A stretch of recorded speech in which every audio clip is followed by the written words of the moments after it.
Hello दोस्तों, मैं संदीप कुमार, शिक्षा शास्त्र विषय विशेषज्ञ, सरस्वती ग्रुप ऑफ कॉलेजेस के ऑनलाइन प्लेटफॉर्म पे आप सभी का स्वागत करता हूँ।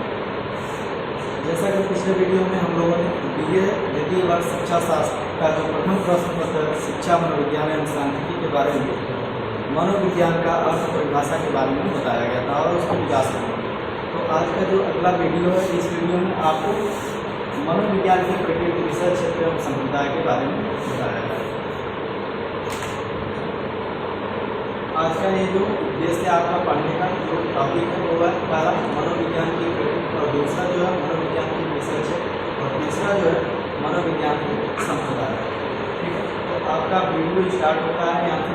सबसे पहले हम ये जानते हैं कि मनोविज्ञान की प्रकृति क्या है। मनोविज्ञान की प्रकृति को पढ़ने से शुरू हम ये जानते हैं कि मनोविज्ञान एक विधायक विज्ञान है जिसमें मानव एवं पशु के व्यवहारों का अध्ययन किया जाता है और व्यवहारों का अध्ययन करने की जो विधि है वह विधि वैज्ञानिक विधि। इसके माध्यम से मानव और पशु दोनों के व्यवहारों का अध्ययन किया जाता है और उन विधियों के मुख्यतः 5 सोपान बताए गए हैं, जिनमें पहला सोपान है निरीक्षण, दूसरा है आलेखन, तीसरा है वर्गीकरण और चौथा है सामान्यीकरण और पांचवा है सत्यापन। निरीक्षण का तात्पर्य है किसी भी व्यक्ति के बारे में या किसी भी पशु के बारे में किसी भी प्रकार का उनके व्यवहार के अध्ययन करना है तो सबसे पहले हम लोग उनके व्यवहारों का निरीक्षण करना आवश्यक है। आलेखन का तात्पर्य रिकॉर्डिंग से कि मतलब जो भी चीज़ें हैं उनके पूर्व के समय के अनुसार जो भी उनकी हिस्ट्री है उन सबका हमें क्या करना है, रिकॉर्ड रखना है। रिकॉर्ड के आधार पर हम उनका क्या करेंगे, अध्ययन करेंगे। साथ ही साथ हम दो लोगों को तुलनात्मक अध्ययन करते हैं, इसलिए अलग अलग वर्गों में डिवाइड करते हैं। साथ ही साथ अध्ययन करने के बाद हम उससे संतुष्टि प्राप्त करते हैं। जब अगर जो हमें वो चीज़ें सत्य स्पष्ट होती हैं तो हम उसका सत्यापन करते हैं। इस तरह से जो आपका अगला टॉपिक है इसमें मनोविज्ञान के क्षेत्र हैं। जेपी की रिपोर्ट के अनुसार मनोविज्ञान के विभिन्न क्षेत्र बताए गए हैं, जिनमें पहला है सामान्य मनोविज्ञान। सामान्य मनोविज्ञान के अंतर्गत जो भी साधारण व्यक्ति होते हैं उन व्यक्ति के व्यवहारों का अध्ययन किया जाता है। उसके बाद से दूसरा जो है असामान्य मनोविज्ञान। असामान्य मनोविज्ञान के अंतर्गत जो भी असाधारण व्यक्ति होते हैं, जैसे हम कह सकते हैं कि रोगाग्रस्त, बौद्धिक रूप से अक्षम व्यक्ति, ऐसे व्यक्तियों का अध्ययन किया जाता है। साथ ही साथ अगला जो है वो है मानव विज्ञान, मानव मनोविज्ञान। मानव मनोविज्ञान के अंतर्गत मानव के व्यवहारों का अध्ययन किया जाता है। और उसके बाद से अगला है पशु मनोविज्ञान। इस पशु मनोविज्ञान के अंतर्गत पशुओं के व्यवहारों का अध्ययन किया जाता है।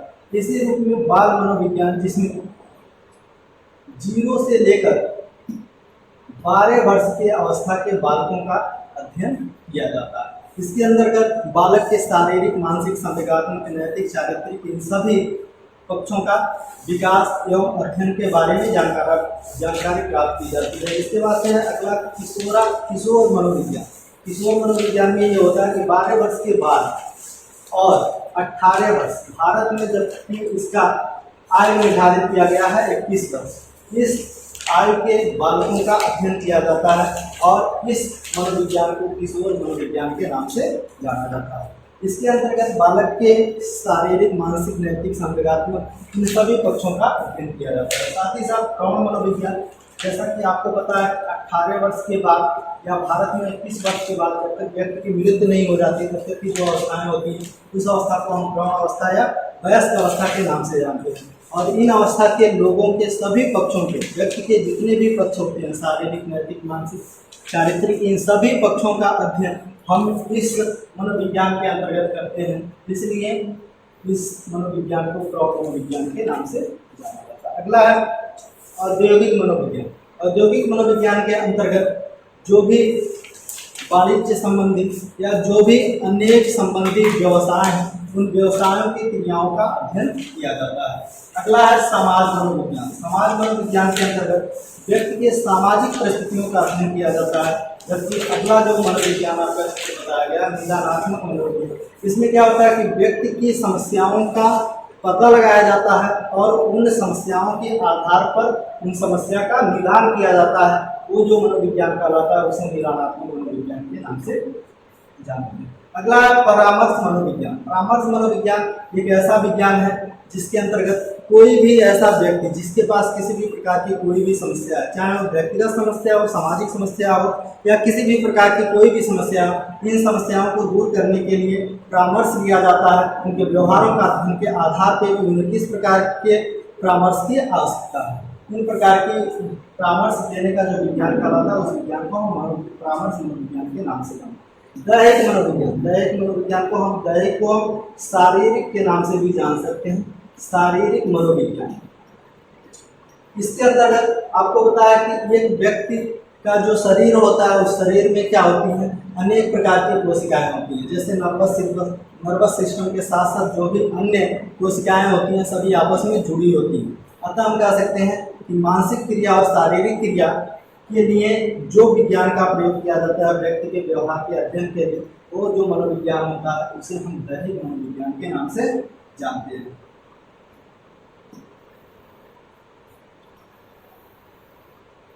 उसके बाद से जो आपका अगला मनोविज्ञान है वो है संज्ञानात्मक मनोविज्ञान। संज्ञानात्मक मनोविज्ञान के अंतर्गत व्यक्तियों के व्यवहारों को संज्ञान में लिया जाता है, जिसके माध्यम से उनकी जो भी समस्याएं होती हैं उन समस्याओं को दूर करने का प्रयास किया जाता है।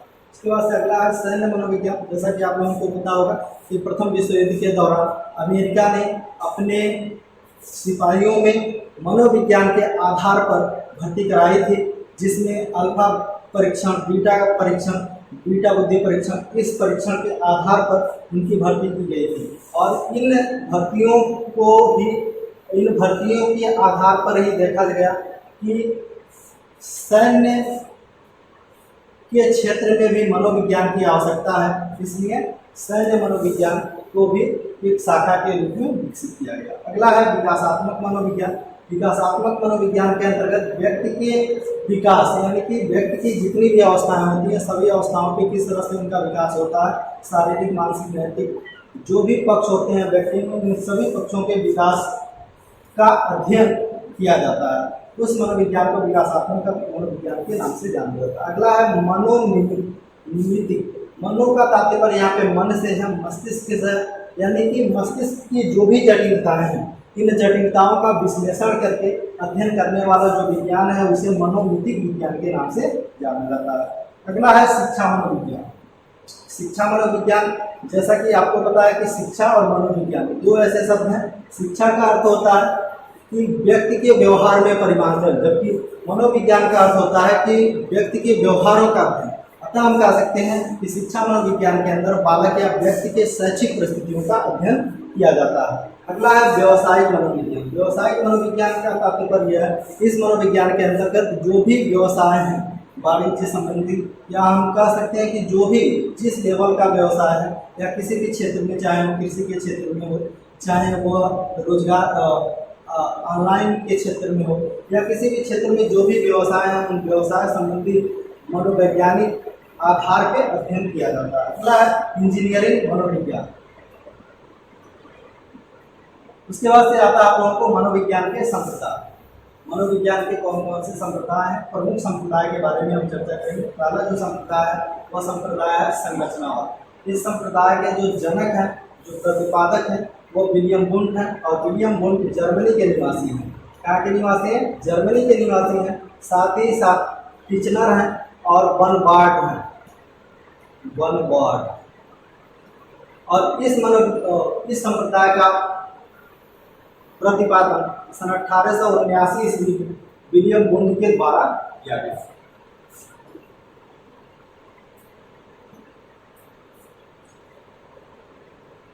संरचनावाद के जो जनक माने जाते हैं विलियम वुंट, जर्मनी के निवासी हैं, और जर्मनी के लिप्जिंग नगर विश्वविद्यालय में इनके द्वारा मनोविज्ञान की प्रथम प्रयोगशाला का निर्माण हुआ था, जिसे हम वर्तमान समय में कार्ल मार्क्स विश्वविद्यालय के नाम से जानते हैं। और उस प्रयोगशाला में जिस विधि के माध्यम से प्रयोग किया जाता था वह विधि अंतःदर्शन विधि कहलाती है। और इस संरचनावाद का जो मुख्य प्रकरण है जिसके आधार पर संरचनावाद अपना कार्य करता है वह संवेदना, जिसे हम चेतना के भी नाम से जानते हैं। संवेदना क्या होता है कि इंद्रियों के द्वारा जो प्राप्त ज्ञान होता है वही क्या कहलाती है? संवेदना कहलाती है। उसे ही हम किस नाम से जानते हैं? चेतना के भी नाम से जानते हैं। ठीक है, उसके बाद से अगला जो हमारा संप्रदाय आता है, उस संप्रदाय को हम प्रकार्यवाद के नाम से जानते हैं और इसी संप्रदाय को हम कार्यवाद के भी नाम से जानते हैं। और इस संप्रदाय का जो मुख्य प्रकरण है वो मानसिक क्रिया है और इसकी जो विधि है वो अंतर्दर्शन विधि है। इसके जो प्रतिपादक हैं वह प्रतिपादक विलियम जेम्स हैं, साथ ही साथ जो इसके समर्थक है वो जॉन डीवी हैं। ठीक है, और इस संप्रदाय का प्रतिपादन सन 1900 ईस्वी में किया गया था। इसमें ये देखा गया कि व्यक्ति के ये जो 5 ज्ञान इंद्रियां होती हैं, आँख, नाक, कान, जीभ, त्वचा, इसके द्वारा जो हमारा प्राप्त ज्ञान होता है वो प्राप्त ज्ञान क्या कहलाता है? संवेदना कहलाती है। और संवेदना के बाद एक होता है प्रत्यक्षीकरण। क्या होता है? प्रत्यक्षीकरण। तो ये जो संप्रदाय है यानी कि प्रकार्यवाद संप्रदाय, ये प्रत्यक्षीकरण पर कार्य करता है। प्रत्यक्षीकरण 3 आधार पे होती है, एक होता है नाम और ये दूसरा होता है पहचान और तीसरा होती है व्याख्या। इस आधार पे प्रकार्यवाद अपना कार्य करता है। ठीक है, इसके बाद से जो आपका अगला वाद है वो है व्यवहारवाद। अगला जो आपका वाद है वो है व्यवहारवाद। व्यवहारवाद के जो जनक हैं वो जेपी वाटसन है और इसके जो समर्थक हैं वाईपी पावलोव हैं, थॉर्नडाइक हैं, क्लार्क हल हैं। और इस संप्रदाय का प्रतिपादन सन 1912 ईस्वी में किया गया था और इस संप्रदाय में जिस विधि को अपनाया जाता है उस विधि को बहिर् दर्शन विधि के नाम से जाना जाता है। इसमें क्या होता है कि इस संप्रदाय के आधार पर व्यक्ति के व्यवहारों का अध्ययन किया जाता है और व्यक्ति के व्यवहारों का जो अध्ययन किया जाता है वह पूर्णतः वातावरण पर आधारित होता है। जेपी वाटसन का एक प्रमुख कथन है कि आप मुझे बच्चे दो और मैं उसको आप जो कहें वो बनाकर दे सकता हूँ। वह इस बात को वातावरण के आधार पर ही अपना मतलब तथ्य निर्धारित किया था। उनका मानना था कि आप हमें कितना भी बच्चे दें, जो चाहें मैं उसे वो बनाकर दे सकता हूँ। डॉक्टर आप कहें तो डॉक्टर बना के दे सकता हूँ, आप कहें तो वकील बना के दे सकता हूँ, आप कहें तो अभियंता बना के दे सकता हूँ और आप चाहें तो हम उसे चोर भी बना सकते हैं। क्यों? क्योंकि जिस प्रकार का उस व्यक्ति का या उस बालक का वातावरण होगा उसी प्रकार से उस व्यक्ति का विकास होगा। अतः व्यवहारवाद जो संप्रदाय है वो पूर्णतः वातावरण पर आधारित है, यानी कि जो इसका मुख्य प्रकरण माना गया है वो व्यवहार माना गया है और व्यवहार जो होता है वो वातावरण से ही संबंधित होता है। ठीक है, उसके बाद से जो हमारा अगला संप्रदाय है वो संप्रदाय है समग्रवाद। समग्रवाद को हम अन्य नामों से भी जानते हैं।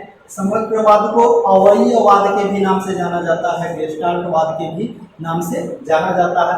और इस संप्रदाय के जो प्रतिपादक हैं वो मैक्स बर्गमन हैं। ठीक है, और जो इसके सहयोगी हैं कोहलर हैं, कोफ्का हैं और कोटले भी हैं। इस संप्रदाय का जन्म 1912 ईस्वी में हुआ था और इस संप्रदाय की जो विधि मानी गई वह अंतःदर्शन विधि मानी गई और इसका जो मुख्य प्रकरण था वह प्रत्यक्षीकरण था। प्रत्यक्षीकरण में 2 तथ्य निहित थे, एक था शारीरिक क्रिया और दूसरा था मानसिक क्रिया। इन शारीरिक और मानसिक क्रियाओं के माध्यम से व्यक्ति प्रत्यक्षीकरण किसी भी चीज के बारे में संप्रदाय निर्धारित करता है, जिस संप्रदाय के आधार पर उन चीजों के बारे में जानता है और उसके बाद से वह उसका अध्ययन करता है। तो इस आधार पे देखा गया इस वाद संप्रदाय को हम पूर्ण आकार के आधार पर भी व्याख्या कर सकते हैं। क्योंकि इस संप्रदाय को गेस्टाल्टवाद संप्रदाय के नाम से जाना गया। जो गेस्टाल्ट है वह अंग्रेजी भाषा का शब्द है जिसका शाब्दिक अर्थ होता है पूर्ण आकार, यानी कि प्रत्यक्षीकरण। जो चीजें प्रत्यक्ष रूप से हमें दिखाई देती हैं। ठीक है, उसके बाद से हमारा अगला जो वाद है वो है मनोविश्लेषणवाद। अगला जो हमारा वाद है वो है मनोविश्लेषणवाद। मनोविश्लेषणवाद के जनक सिगमंड फ्रॉयड हैं जो ऑस्ट्रिया के निवासी हैं और उन्होंने इस संप्रदाय का जन्म सन 1900 ईस्वी में किया था। और उनका जो मुख्य प्रकरण था वह था अचेतन अवस्था, अचेतन अवस्था। अब इनके द्वारा व्यक्ति के मन के तीन भाग बताए गए। पहला बताया गया अचेतन, दूसरा बताया गया अर्धचेतन, जो तीसरा बताया गया चेतन। इन्होंने बताया कि व्यक्तित्व के भी तीन प्रकार होते हैं, एक होता है इदम और दूसरा होता है अहम और तीसरा होता है पराहम। इन्होंने अचेतन अवस्था, अचेतन मन का इन्होंने 90% दिया, जबकि अर्धचेतन मन का इन्होंने किसी भी प्रकार का कोई परसेंटेज नहीं दिया, और जो इन्होंने चेतन मन बताया उसको इन्होंने 10% दिया। यानी कि इन्होंने इदम को अचेतन से जोड़ा, अहम को अर्धचेतन से जोड़ा और परा अहम को इन्होंने चेतन मन से जोड़ा। और इनका मानना था कि जो हमारा अचेतन मन है वह पूर्णतः सुख के नियम पर आधारित होता है, जो हमारा अर्धचेतन मन है वो हमारी वास्तविकता के नियम पर आधारित होती है, जबकि जो हमारा चेतन मन होता है वह नैतिकता के नियम पर आधारित होती है। इस तरह से आप लोगों का अगला जो है इसमें कुछ महत्वपूर्ण क्वेश्चन है जिसे आप लोगों को बताया जा रहा है इस टॉपिक से, जिसमें पहला है मनोविज्ञान है, नियामक विज्ञान, विधायक विज्ञान, अगला है ऑप्शन और वह दोनों। तो आपको पहले ही बताया गया कि मनोविज्ञान जो है नियामक विज्ञान भी है और विधायक विज्ञान भी है। नियामक विज्ञान का तात्पर्य क्या है? वस्तु का अध्ययन करना, जबकि विधायक विज्ञान का तात्पर्य क्या है कि ज्यों का त्यों का अध्ययन करना। जो आपका दूसरा प्रश्न है वह संरचनावाद संप्रदाय का प्रमुख प्रवर्तक कौन है? तो संरचनावाद संप्रदाय का प्रमुख प्रवर्तक कौन है? William Henry. अगला आपका क्वेश्चन है कि मनोविश्लेषणवाद संप्रदाय के जनक कौन है? तो मनोविश्लेषणवाद संप्रदाय के जनक सिगमंड फ्रॉयड है। ठीक है, इसके बाद से अगला जो आपका क्वेश्चन है व्यवहारवाद संप्रदाय किस विधि के द्वारा अध्ययन करता है? तो ये जो व्यवहारवाद संप्रदाय है वह बहिर्दर्शन विधि के आधार पर अध्ययन करता है। इसके बाद से आपका अगला जो प्रश्न है वो मनोविज्ञान के क्षेत्र से है। मनोविज्ञान के क्षेत्र कौन कौन से हैं? दैहिक मनोविज्ञान, बाल मनोविज्ञान, पशु मनोविज्ञान, ये सभी, यानी कि ये सभी मनोविज्ञान के क्षेत्र हैं। इसका अगला ऑप्शन ये सभी सही है। थैंक यू, धन्यवाद।